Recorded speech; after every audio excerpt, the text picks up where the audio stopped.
प्राचीन ऋषियों की बात तो वह प्राचीन की है। अभी तो हम वर्तमान को जिए, वर्तमान में आनंद में रहें।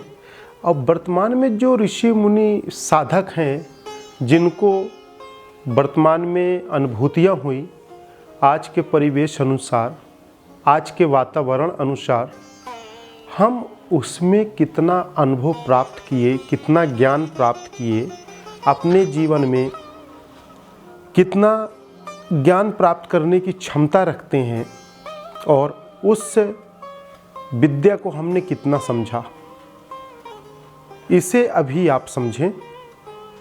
फिर आप प्राचीन ऋषियों में जा सकते हैं। प्राचीन ऋषियों की बात करें तो प्राचीन ऋषियों में तरह तरह की विद्या, शक्ति, ऊर्जा विद्यमान थी। आज भी वह ऊर्जा है, आज भी वह क्रियाएं हैं, आज भी वह सिद्धि साधना है, आज भी वह तपस्या है। हम सब लोगों को ऐसा लगता है कि हम उस दुनिया से बहुत दूर आ गए हैं। क्यों?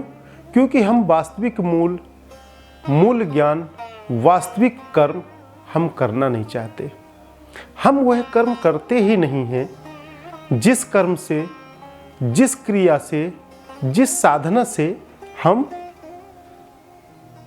प्राप्ति कर सकते हैं, उस परमात्मा पारब्रह्म परमेश्वर की अनुभूति कर सकते हैं, हम संसार में सफल जीवन जी सकते हैं।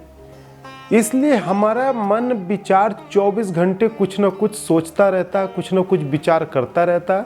उस विचार के अनुसार हमारे अंदर ये प्रश्न जाग रहा, जैसे आता ना कि हमारे पूर्वज कैसे रहते रहे होंगे। हमारे आज से 1000 वर्ष पहले जो हमारे मानव प्रजाति थी, मानव प्राणी थे, वो कैसे रहते रहे होंगे, उनका जीवन यापन क्या रहा होगा।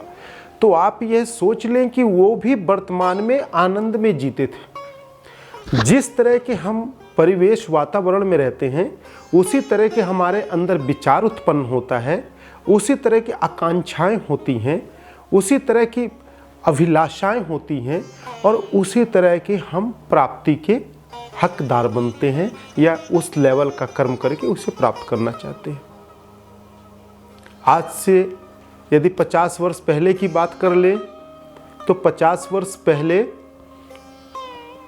लोगों की इच्छा होती थी कि मैं एक साइकिल खरीदूंगा, मैं एक घोड़ा गाड़ी खरीदूंगा, एक टांगा लूंगा और उससे मैं अपना जीवन यापन करूंगा।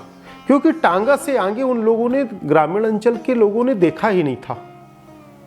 उससे आगे की उनकी ऊर्जा विकसित नहीं हुई थी, उससे वातावरण सराउंडिंग तक वो पहुंचे नहीं, उससे बाहर का एक सीमित दायरे में रहे।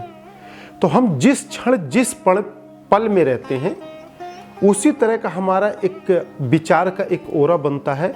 उस विचार के अनुसार हम अपने कैपेसिटी के अनुसार प्राप्त करने की हमारे अंदर वह चेष्टा जागती है और उसे प्राप्त करने के लिए हम कर्म करते हैं।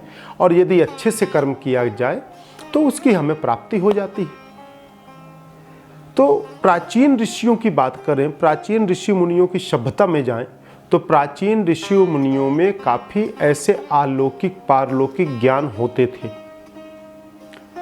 ऐसे पारलौकिक ज्ञान, ऐसा अलौकिक ज्ञान जो आज किस्सा कहानी में भी सुनने को नहीं मिलता।